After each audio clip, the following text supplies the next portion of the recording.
Grace of Jesus Christ Community Church. Ito po, kung minamahal, kaya welcome po kayo. Welcome to the Royal Family of God. Amen. Praise God. At kung minamahal, dahil kulang na po ang ating oras, tayo tuloy-tuloy na po na pagkaralan po ang mga salita po ng ating Panginoon. Kung minamahal, ang mga Kristiyano ay tinuturuan din po ng ating Panginoon na tayo po ay maging handa sa lahat po ng bagay. Amen. Maging handa po tayo sa lahat po. Katulad po ng napag-aral po natin noong last Sunday, ang mga langgam, mga minamahal. Amen. Natanda po ninyo? Ang mga langgam, sila po ay naghahanda sa tag-araw ng mga pagkain upang i-imbak sa kanila pong mga kuta upang sa ganon, pagdating po ng tag-ulan, ay meron po silang pagsalo-salo at kakainin. So, ibig sabihin, ito'y maliit lang po ng bagay, itong langgam na ito, pero sila po ay binigyang karunungan po ng ating Panginoon, at ito po ay isang naging halimbawa po din po na ibinigay po ni King Solomon, sa magitan po ni King Solomon, na binigay na karunungan sa kanya ng ating Panginoon, na itong langgam na ito'y maliit lamang, pero nandun ang kanyang paghahanda. So sa mga Kristiyano mo minamahal, kailangan tayo paghanda. Ang sabi po ng mananaksulatan, hindi po natin alam kung kailan babalik ang ating Panginoon. Alam po niya kapatid, ako ay naging deboto sa mga relihiyon kapatid. Ako ay naging parang palaging alas 6 po ng gabi, nagkikipag-rosaryo, o minamahal, at naging kasali po ko rin po sa mga ibang relihiyon pa, kagaya ng mga espiritista, mga minamahal. Pero ang aral na ito ay hindi ko po narinig nung ako po ay nandoon sa ating nakagistang relihiyon. I'm sorry, pero ito po yung totoo, mga minamahal.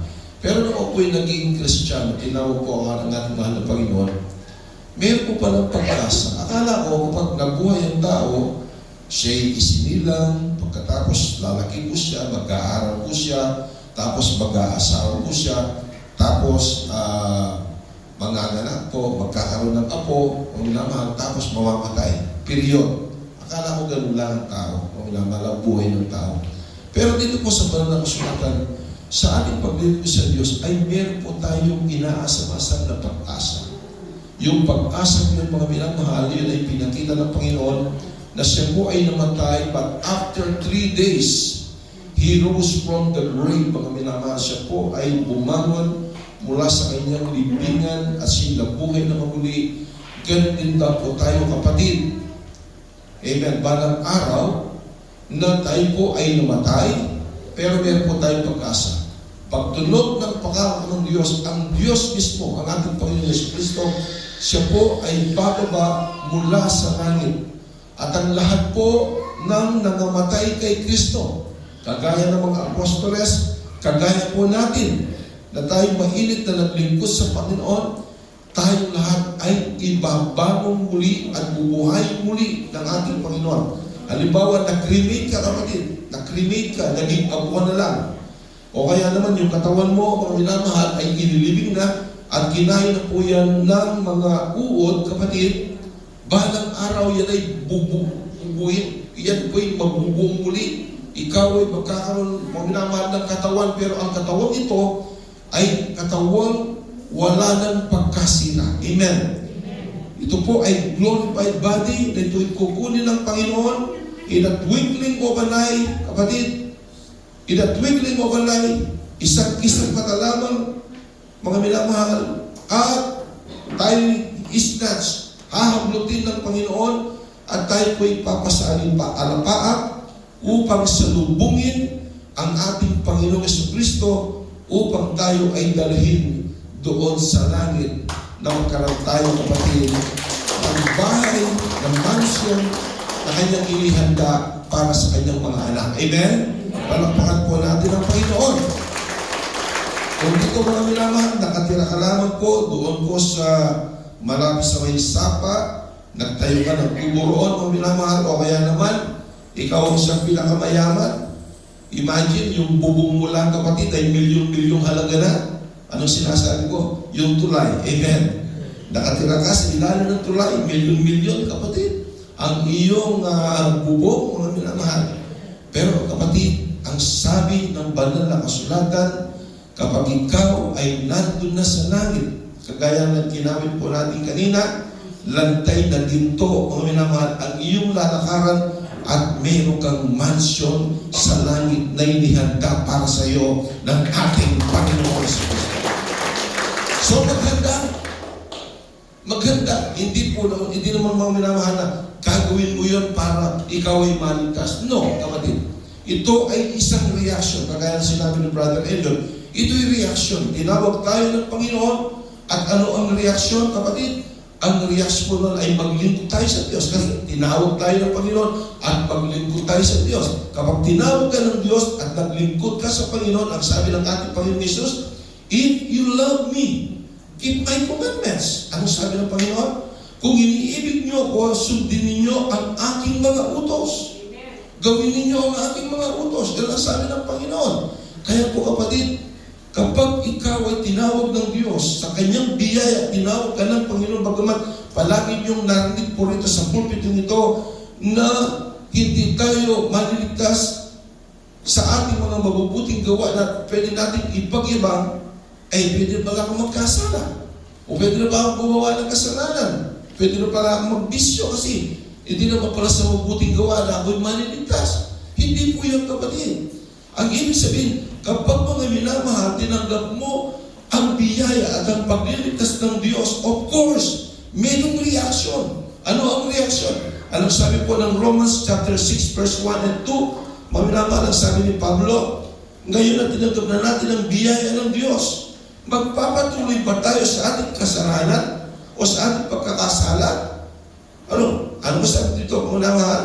Magpapatuloy ba tayo sa ating pagkakasala upang ang biyaya ay makapanagana? Huwag mangyari. So, ibig sabihin kapatid, kapag tinanggap mo ang biyaya ng Panginoon, mga minamahal, hindi po nangangahulugan na pwede na po tayo magkasala. Total, ligtas na ako. Total, tinanggap ko na ang biyaya ng Diyos. No! Anong sabi po, mga minamahal? Magpapatuloy ba tayo sa pagkakasala? Huwag mangyari. Bakit po? Tayo mga namatay na sa pagkakasala, paano nga tayo mabubuhay pa roon? Ibig sabihin, mga minamahal, nung tayo hindi pa nakakilala sa Diyos, tayo patay sa harapan ng Panginoon. We were living dead or walking dead. Naglalakad po tayo, nagtatrabaho tayo sa Jollibee, nagtatrabaho tayo sa McDonald's o sa Tipco, pero hindi mo alam, patay ka pala. Patay ka sa harapan ng Diyos dahil, mga minamahal, ang ating espiritual, ito'y patay sa harap ng Panginoon. Pero kapatid, the moment na tinawag ka ng Diyos, mismo ang Diyos ang siyang bubuhay sa iyo. Bubuhay kang muli ng ating Panginoon. Amen? Dati natin patay sa kasalanan because of sin, kapatid. Tayo patay sa harapan ng Diyos. Tayo ngayon ay binuhay. Ngayon, ang sabi nga ni Pablo, are we continue sinning? Tayo may magpapatuloy sa kasalanan? Ang sabi niya, huwag mangyari. Tayo po, mga minamahal, ay gagawa ng kalooban po ng ating Panginoon. Amen? Ating basahin kapatid, dito po, ito ay parable. Mismo ang ating Panginoon Jesucristo ang nagsaysay po nito. Kanyang isinaysay yung parabola o talinghaga. Ito'y matalinghaga, pero kapatid, bibigyan tayo ng karunungan ng Diyos upang maintindihan po natin. Matthew chapter 25 verses 1 up to 13. Kapatid, basahin po natin.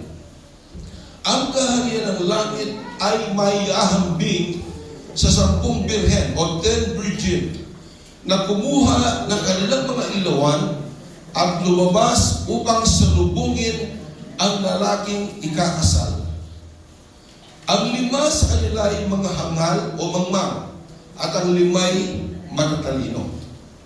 Yung 5 raw po ay mga mangmang at yung 5 ay mga matatalino. Ito'y 10 virgins, kapatid.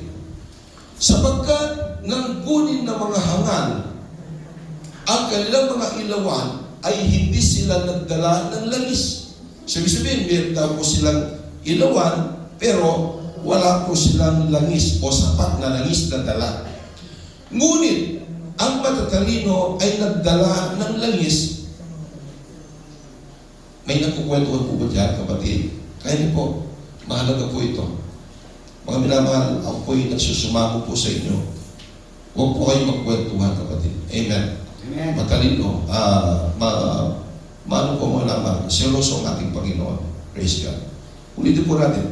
Ngunit ang matatalino ay nagdala ng langis sa mga lalagyan na kasama ng kanilang mga ilawan. Samantalang naantala pa ang lalaking ikakasal, ay inantok silang lahat. Ibig sabihin, nakatulog silang lahat. Subalit, nang hating gabi na, ay may sumigaw. Narito na ang lalaking ikakasal.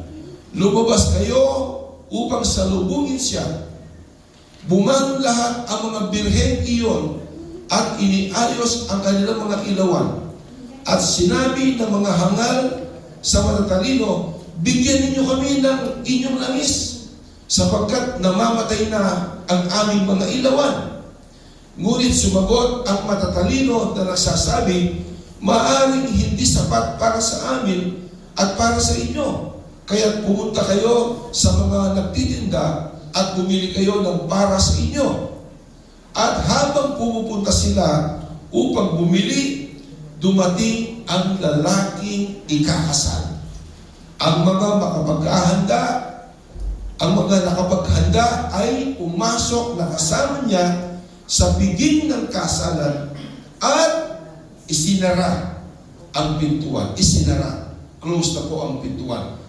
Pagkatapos ay dumating naman ang ibang mga birhen, yung 5 virgin, na nagsasabi, Panginoon, Panginoon, kumakatok po sila. Panginoon, Panginoon, pagbuksan mo kami. Ngunit sumagot siya at sinabi, katotohanan sinasabi ko sa inyo, hindi ko kayo nakikilala. Kaya maging handa kayo sapagkat hindi ninyo nalalaman ang araw o ang oras. Palagpahan po natin ito. Mga minamahal kapatid, napakalaga po ng ating pag-aaralan sa araw po ito. Mga minamahal. 10 birhen na naghihintay sa Panginoon. Remember, 10 birhen ang naghihintay sa Panginoon. 5 matatalino at may langis at ilawan. 5 mangmang may ilawan pero walang reserbang langis. Naantala ang nobyo, yung kasitahang lalaki, lahat sila'y nakatulog habang naghihintay. Nang dumating ang nobyo, ang may langis, nakapasok sa kasalan. Ang walang langis, umalis para bumili, sarado na ang pinto nung sila'y bumalik. At ang sabi ng Panginoon, hindi ko kayo nakikilala. Mga minamahal, ang kahulugan ng mga simbolo nito, para lubusan ninyong maunawaan, kapatid, ang nobyo o ang kasintahang lalaki na ating nabasa, walang iba kundi ang ating Panginoong Jesucristo. Siya'y ating inihintay sa kanyang muling pagbabalik. Siya ang ating kasintahang lalaki na sinabi po ng banal na kasulatan. Ito'y parabol, kapatid. Ang 10 birhen, ito'y kumakatawan sa mga taong naghihintay sa Diyos. Ibig sabihin yung 10 virgins na ito po ay mga iba't ibang uri ng Kristiyano. Kahit sa relihiyon, inihintay ang pagbabalik ng kasintahang lalaki. Sa mga ibang mga denomination, mga congregation, inihintay din ang pagdating ng kasintahang lalaki na walang iba kundi ang ating Panginoon Jesucristo. At maging tayo, kapatid, inihintay natin ang muling pagbabalik o pagdating ng ating Panginoon Jesucristo. Pero minamahal, ang sabi ng Biblia, mayroong 5 matatalino at mayroon din namang 5 mangmang. Yung mga matatalino, sila ay handang-handa. Handa sila sa pagdating ng kasintahang lalaki. At, mga minamahal, itong 5 mangmang, sila rin po'y naghahanda. Pero nangyari, habang inihintay po nila ang pagdating po ng kasintahang lalaki, ang 10 ito na sinisimbolo ng lahat ng mga naghihintay sa pagdating ng kasintahang lalaki, sila lahat ay nanatulog. So, ibig sabihin, naidlip po sila, nakatulog po sila, pero mga minamahal, nung biglang dumating, sa hindi po nila inaasahan yung kasintahang lalaki, kapatid, anong nangyari? Yung 5 na wise virgin, o wise Christian, na meron silang ilawan, at meron silang sapat na langis, at timano, sila'y pinapasok ng kasintahang lalaki doon sa kasalan. Pero itong 5 mangmang, kapatid, sila'y naghahanap pa ng langis. Pero nung kanilang pagbalik, wala na. Sarado na, kapatid. At hindi na sila nakapasok. At ang nakakasaklap na bagay na sinabi ng Panginoon, hindi sila kakilala ng ating Panginoon. Mga minamahal, ano po ba ang ibig sabihin ng ilawan? Ang ilawan, kapatid, tayo po ay merong, yung iba merong relihiyon. Tayo po rito ay merong kanya-kanyang mga ginagawa. Tayo marahil ay ginagamit ng Panginoon, tayo mga awit, o marahil naman wala ka mang absent, every Sunday narito ka. Ibig sabihin, iyong ipinapahayag ang iyong pananampalataya, ang iyong paglilingkod sa Diyos, kapatid. Pero, ang masaklap doon ay walang sapat na langis. Ang langis ay sinisimbolo ng Santong Espiritu ng ating Panginoon. May mga mangbang na mga Kristiyano, kapatid, yaman din lamang na sila'y tinawag ng Diyos, naglingkod, umaten po sila, o maging sa mga ibang congregation, emotional po sila.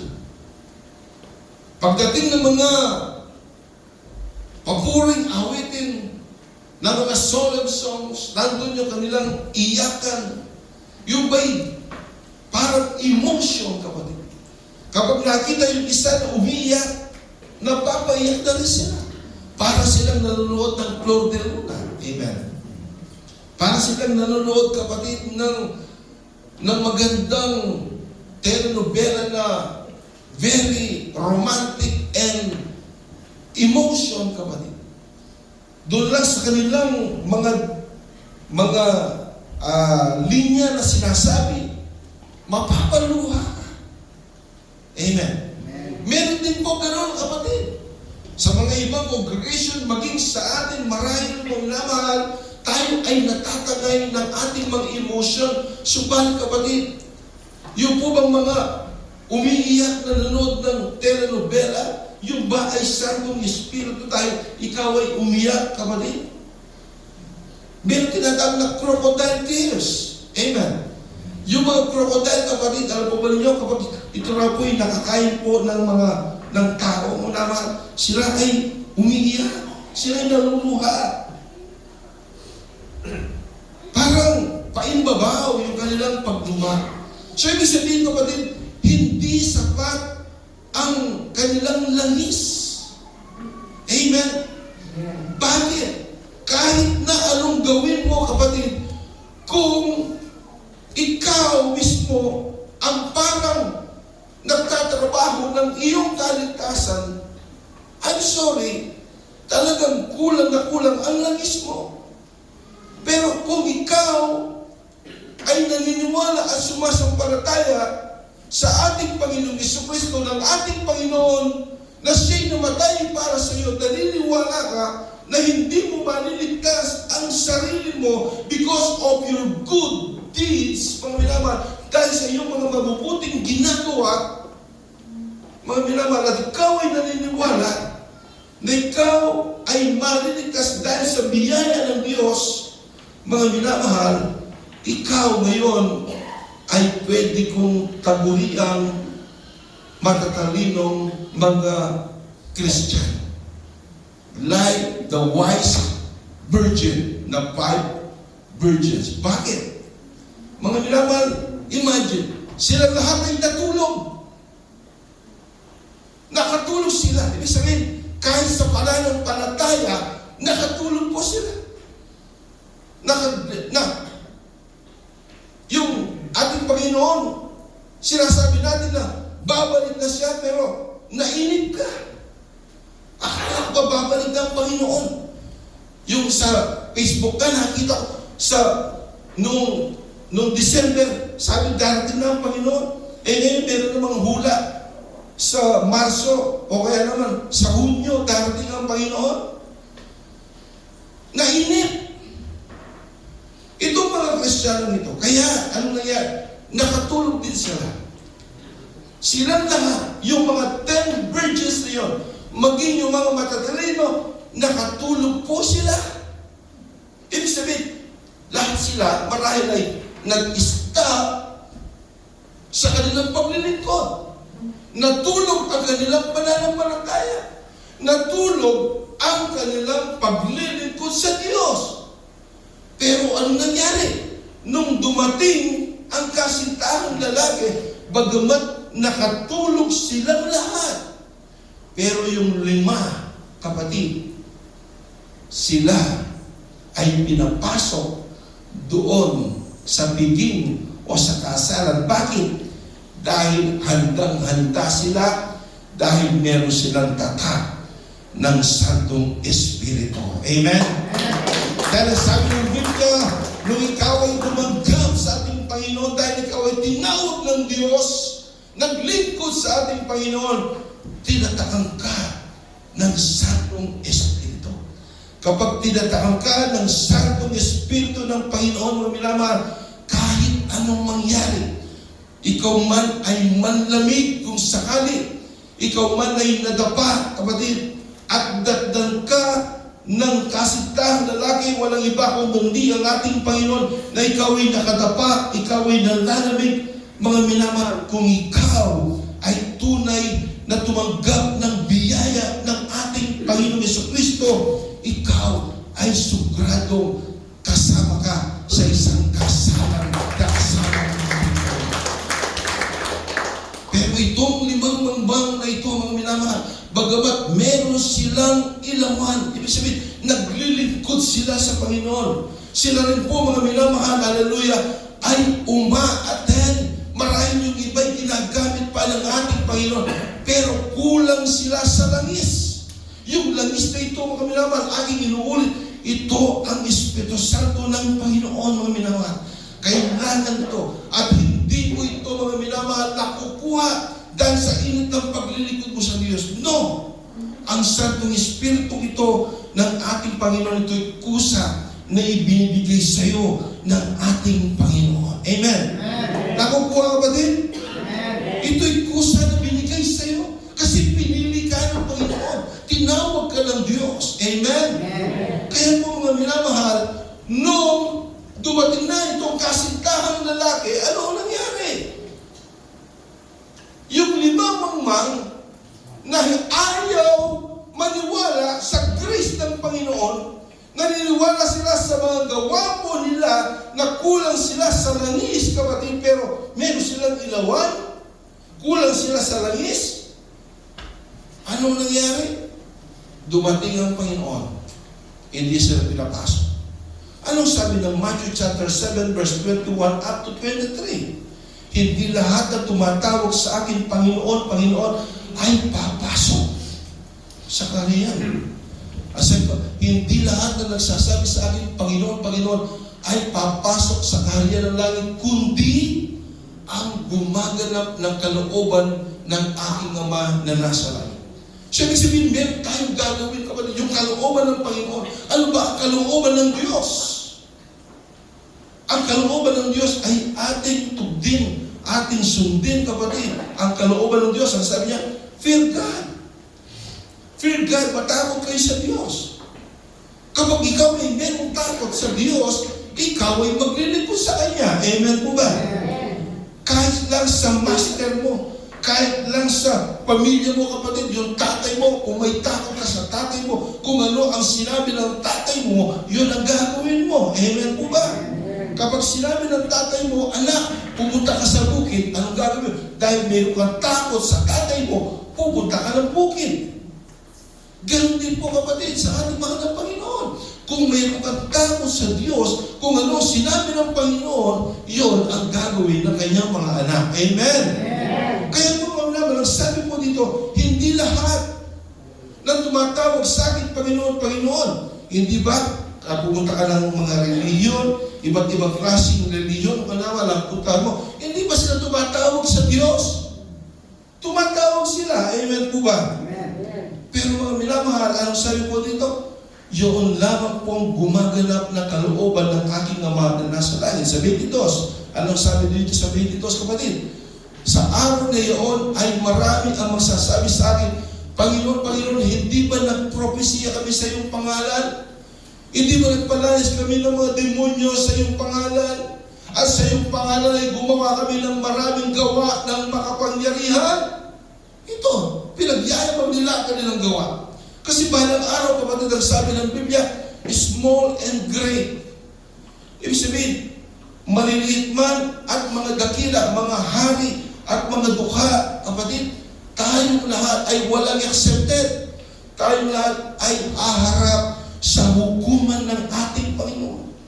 At dito, mga minamahal, magkakaroon ng pangatwiran yung mga tao. Ang sabi, mahal na Panginoon, hindi ba ako'y nagpropesiya sa iyong pangalan? Ano yung ibig sabihin nun? Ako'y nangaral ng iyong pangalan, Panginoon. Ako'y nagpalayas ng mga demonyo sa iyong pangalan. At sa iyong pangalan, ginawa ko ang mga kababalaghang mga bagay. Ngayon, pinagyaya ko na po nila.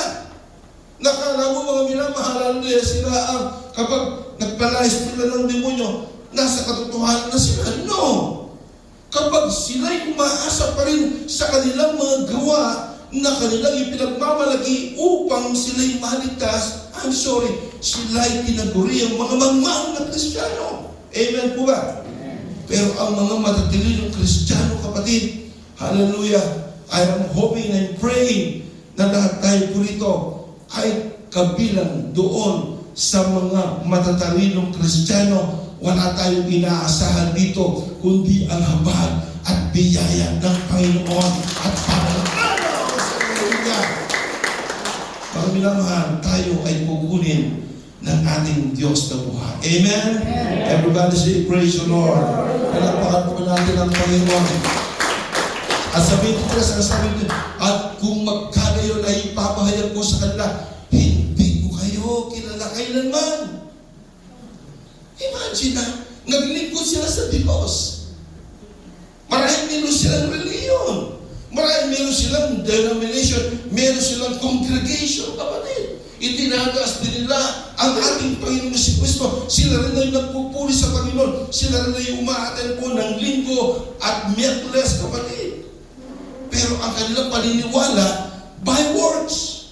Ang kanilang paniniwala, mga minamahal, doon sa kanilang mabubuting gawa. Kapag ikaw ay naniniwala na pwede mo pa dagdagan yung ginawang kabutihan ng Panginoon, ibig sabihin mo, parang sinasampal mo, magkabilang pisngi ang ating Panginoon. Parang mo, hindi pa sapat ang ginawa mo sa krus. Kailangan dagdagan ko pa ng aking mabubuting gawa. Mga minamahal, hindi ganon ang Ebanghelyo ng Panginoon. Ang Ebanghelyo ng Diyos, mga minamahal, kinakailangan sumampalataya ka na ginawa na ng ating Panginoon ang kanyang pagliligtas, dahil ang sabi ng John chapter 3 verse 16, for God so loved the world that He gave His only begotten Son, that whosoever believeth in Him, kung sino man ang maniniwala sa Kanya, ay sila'y hindi mapapahamak, kundi magkaroon ng buhay na walang hanggan. So kinakailangan ikaw ay sumampalataya sa ginawang pagliligtas sa iyo ng Diyos. Amen! Yung katabi niya, doon sa krus, kapatid, dalawang tulisan yun, mga minamahal. Dalawang tulisan. Yung isa, minamak ang Panginoon. Akala ko ba, ikaw ang Diyos, bakit hindi mo iligtas ang iyong sarili? Pero yung isa, mga minamahal, ang tanong, gumawa ba ito ng mabuti? Ni hindi man nagsisi. Ang sabi po niya, mga minamahal, Panginoon, kapag ikaw ay nandun na sa iyong paraiso, alalahanin mo ko. Ibig sabihin, huwag mo kong kalilimutan. Anong ibig sabihin? May pananampalataya siya. Nananampalataya siya, mga minamahal, na yung katabi niya nakabago sa krus. Siya ang Diyos na nagkatawang tao. At siya'y naniniwala na siya, mga minamahal, ay pwedeng magligtas. Kasi ang sabi niya, kapag ikaw ay nandun na sa iyong paraiso, alalahanin mo ko. Anong sabi ng Panginoon? Ngayon din, ang sabi niya, kakasamahin kita sa aking paraiso. Ang tanong, gumawa ba ito ng mabuti? Ito'y tulisan. Kapag tulisan, ito'y magnanakaw. Ito'y mamamatay tao. Pero doon, last minute na kanyang buhay, kapatid, nanampalataya siya sa ginawa ng ating Panginoon. At ang sabi ng Diyos, ngayon din, kakasamahin kita sa aking paraiso. Amen? Yun ang biyaya ng Diyos, kapatid. Ito'y mga Kristiyano, mga matatalino. Kinakailangan sumampalataya ka sa biyaya yun ng Panginoon. At ang biyaya, ito'y regalo. Ano sabi ng Ephesians 2:8-9, kapatid? Ang kaligtasan ito'y regalo ng Diyos. Ibig sabihin, hindi mo ito'y sinagawa. Hindi yung sasabihin, Brother Moja, bakit ka pupunta ng church? Bakit pupunta palagi ng church? Para iligtas ako ng Panginoon. Mali ka. Mali yun. Nakikita ko. Linggo saka Webes, tanong ko sa church. Anong ginagawa mo ron? Para iligtas ako ng Panginoon. Mali ka. Kasi ginawa na yun ng Panginoon. Iniligtas na po tayo ng Diyos. Kaya po tayo narito, hindi para iligtas ang ating mga sarili, bagkus tayo narito upang pagpuri at pagpasalamat sa ginawang pagligtas sa ating Panginoon. Amen? Ang sabi dito, sapagkat sa biyaya kayo naligtas sa magitan ng pananampalataya at hindi ito sa magitan ng inyong sarili. Ito'y kaloob ng Diyos. This is a gift from God. Gift, kapag regalo, hindi mo yan pinagtrabaho. Amen? Kapag pinagtrabaho mo, ibig sabihin nun, hindi siya biyaya. Kapag tumanggap ka, yon ay sahod. Amen? Sweldo. Pero kung hindi ka naman nagtrabaho, pagkatapos ay binigyan ka ng regalo, anong tawag doon? Biyaya. Amen po ba? Nakukuha ka ba din? Ngayon ang gawin mo, kapatid, ay ang sumampalataya ka. The moment sumampalataya ka, mga minamahal, kasi tinawag ka ng Diyos, pagkatapos ka tinawag ng Diyos, sumampalataya ka sa Kanya, mga minamahal, ang sabi ng Biblia, kung sino man ang sumampalataya, sa ating Panginoon, binigyan karapatan maging anak ng Diyos, ibig sabihin, hindi naman nagmula sa iyo, nagmula yun sa Panginoon kasi tinawag ka ng Diyos. Amen po ba? Tayo narito dahil tinawag tayo ng ating Panginoon, hindi sa sarili mong lakas, kaya narito ka. Hindi mo iniisip, bakit narito ka? Dapat nandun ka na sa bingo, nandun ka na sa tongking, nandun ka na, nagmamaritas ka na. Mare, anong latest ngayon? Tol, anong latest ngayon? Pero bakit narito ka, kapatid? Dahil niloob ng Diyos, tinawag ka ng Panginoon upang marinig mo ang salita at ang biyaya ng Panginoon. Amen? Everybody say, praise the Lord! Kahit anong mangyari kapag tinawag ka ng Diyos, lagi kang handa. Amen? Itong limang ito na wise kapatid na tinawag din sila ng Panginoon, nakatulog sila. Pero kahit nakatulog sila, sila ay kasama sa kasalan ng ating Panginoong Jesucristo. Bakit? Dahil handang-handa sila. Meron silang ilawan at meron silang langis. Yung langis na Santong Espiritu, yun ay bigay ng Panginoon dahil tinatakan ka ng Santong Espiritu ng ating pinakamamahal ng Panginoong Jesucristo. Amen? Everybody say, praise the Lord! Mga minamahal, hallelujah. Ito po, kapatid, ang may langis, nakapasok. Ang walang langis, wala, hindi po sila nakapasok. Mga minamahal kong kapatid, kaya po, minamahal, ang pagkaantala ng nobyo, ito po ay hindi nangangahulugan na hindi na po siya darating. Ngayon, sinasabi natin, darating na ang Panginoon, pero hanggang ngayon, hindi pa rin dumarating. Baka pwedeng yung iba sa atin ay mamamatay na hindi pa dumating ang Panginoon.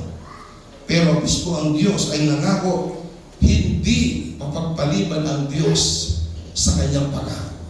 Kapag sinabi ng Panginoon, ang sabi niya, ako'y paparoon sa aking Ama at ipagkahanda ko kayo ng inyong mansyon na matitirahan. Pagkatapos noon, ang sabi ng Panginoon, ako ay babalik upang kunin kayo, upang doon kayo titira sa mansyon na yun. Brother Noel, kailan ba darating? At tagal ko nang naghihintay. Hindi ba? Magmula nung ipinangaral ko ng mga apostol, kapatid, ang muling pagbabalik ng Panginoon, hanggang ngayon, 2026 years, mga minamahal, ipinapangaral na yung pagbabalik ng Panginoon. More than 2,000 years na. Pero bakit hindi pa dumalik ang Panginoon? Bakit? Mapagpaliban. Hindi siya mapagpaliban. Amen. Kapag sinabi ng Diyos, gagawin niya. Babalikan tayo ng Panginoon. Ano sabi ko, kapatid? 2 Peter chapter 3 verse 9, mga minamahal. Ano sabi po dito? Hindi mabagal ang Panginoon tungkol sa kanyang pangako, na gaya ng kabagalang itinuturing ng iba, kundi matyaga sa inyo. Matyaga. Kaya pala hindi pa dumarating ang Panginoon kasi matyaga siya naghihintay. Anong gusto? Bakit? Anong ibig sabihin dito? Ang naman, hindi niya ibig ng sino man ay papahamak, kundi ang lahat ay dumating sa yun pala ang dahilan. Kaya hindi pa dumarating ang Panginoon, kung minamahal, siya'y mapagpahinuon. Siya'y mapagpasensya. Gusto ng ating Panginoon ng lahat ay huwag papahamak, na silang lahat, tayong lahat, ay magmana ng buhay na walang hanggan. Gusto ng Diyos na magsisipon tayo at lumapit sa Kanya. Amen. Kaya pala hindi pa dumarating ang Panginoon. Pero ang sabi ng Biblia, ang Diyos hindi siya mapagpaliban sa kanyang pangako. Kapag sinabi ng Diyos, babalik siya rito upang kunin ka, gagawin at gagawin yun ng Panginoon. Maghintay ka lamang, mga minamahal, babalik ang Diyos. Amen. Everybody say, praise the Lord. Hindi mapagpaliban ng Diyos sa kanyang pangako, mga minamahal. Kaya po, huwag hintayin na maging sarado na ang pinto. Kagaya ng sinabi ng Panginoon sa kanyang parable, nung dumating siya, yung kasintahang lalaki, na walang iba kundi ang ating Panginoon Yesus sa kanyang parabola, yung ready, ako'y naniniwala, ready tayo. Amen. Amen. Kasi tumanggap tayo ng biyaya ng Diyos. naniniwala tayo sa biyaya ng Diyos. So we are already ready for rapture. Amen? Palakpakan po natin ang Panginoon. Ready. Kahit anong mangyari, ready ka pa rin. Kapag mga minamahal, nanlamig ka, ibabalik ka ng Diyos. Pero maghanda ka. Meron kang palo. Chastisement. Kasi anak ka ng Diyos. Amen po ba? Kapag matigas ang ulo mo, papaluin ka ng Diyos. Sino po ba ang magulang ko rito? Sabi, praise the Lord. Meron akong tanong sa iyo. Kapag ang anak po ninyo matigas ang ulo, nung maliit pa lang, anong ginagawa po ninyo? Pinapalo o binibigyan ng cake? Kasi anak mo siya. Mahal mo siya. Amen po ba? Kapag ikaw ay anak ng Diyos, tunay na anak ng Diyos, matigas ang ulo mo, ayaw mo talagang magpasakop sa Kanya, mga minamahal, meron ka nga ang ilawan. Yung ilawan, kapatid, naglilip ka sa Diyos, pero wala kang langis. Wala kang pagbabago sa buhay. Ibig sabihin nun, sasabihin mo na, prangkahan ko ito, kapatid. Meron kang ilawan, pero wala kang langis.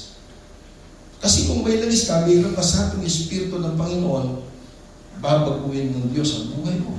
At ang sabi ng Biblia, huwag na huwag mangyari. Sabi ni Pablo, magpapatuloy ba tayo sa kasalanan? Huwag na huwag mangyari. Ibig sabihin, kapag naglingkod tayo sa Diyos, tumanggap tayo ng biyaya ng Diyos, magpatuloy tayo. If you love me, keep my commandments, sabi ng Panginoon. At ang mga Kristiyanong wala sa katawan ng ating Panginoon na hindi nakadugtong, hiwalay sa ating Panginoon, silang lahat ay susunugin. Ibig sabihin nila, kailangan palagi kang attached, naka-anchor ang kaluluwa mo sa ating Panginoon. Anong mangyayari, kahit anong mangyari, kapatid, ililigtas at ililigtas ng Diyos. Amen? Kasi nakatugtog ka sa puno. Sino ang puno? Ang ating Panginoon. At tayo ang mga sanga. Kapag ang sanga ay putol na sa puno, mga minamahal, ano mangyayari? Katulad ka ng kawayan. Yung aking pong pinaputol po dyan sa kanyang ugat. Ang nangyari, yung kanyang dahon ay nalantana. Pagkatapos po niya na susunugin na po yan. Ganun din na po. Ang isang tao na hindi po siya attached sa ating Panginoon Jesucristo, mga minamahal, nakahiwalay po siya sa katawan ng Panginoon. Imagine tandaan po niyo, naglilingkod sila. Yung 10 virgins, parable of 10 virgins, sila lahat ay naglilingkod. Sila lahat ay sumasamba. Pero yung 5 yun, hindi po sila niligtas. Bakit? Wala silang sapat na langis. Mga minamahal, mag-ingat po kami ito. Search your heart. Salisigin mo ang iyong puso, ang iyong buhay. Ikaw ba ay sumusunod sa mga ginagawa o sa mga utos ng Panginoon? Ano yung sinabi po ng pinag-aaral po natin, yung communicable, yung katangi ng Diyos ay pwede bypass sa tao. Kung ang Diyos ay holy, banal, magiging holy po tayo. Amen? Amen.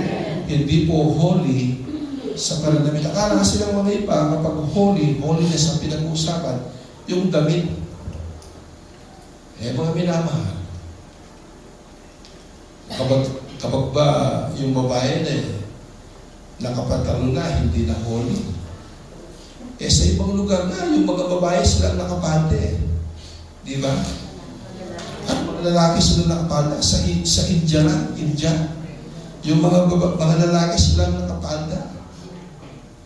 Ibig sabihin nun, depende sa kultura. Dito sa Pilipinas, mga minamahal, ang kultura ay ganyan, pero hindi naman nakabase ang kamalanan dyan sa suot mo. Amen po ba? Kahit na mahaba pa ang palda mo, hindi man nakalitaw yung yung balahibo ng paa mo, kapatid, kung mahaba naman ang dila mo, Martes dito, Martes doon, wala rin.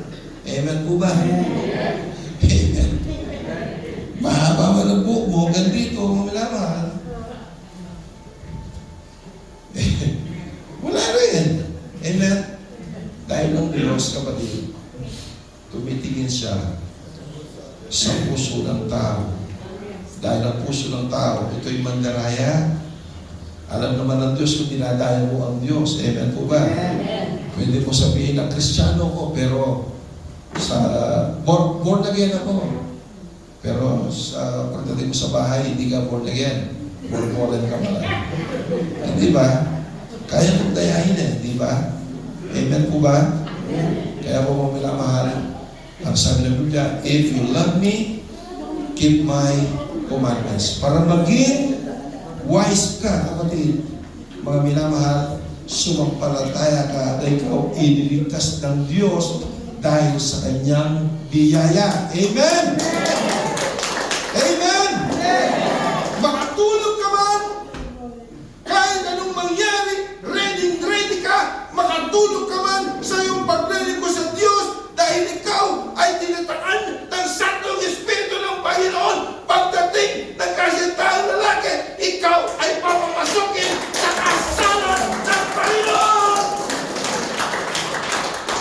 Everybody praise the Lord. Dahil natin tumayo ang minamahal at tumawin po tayo sa ating Panginoon.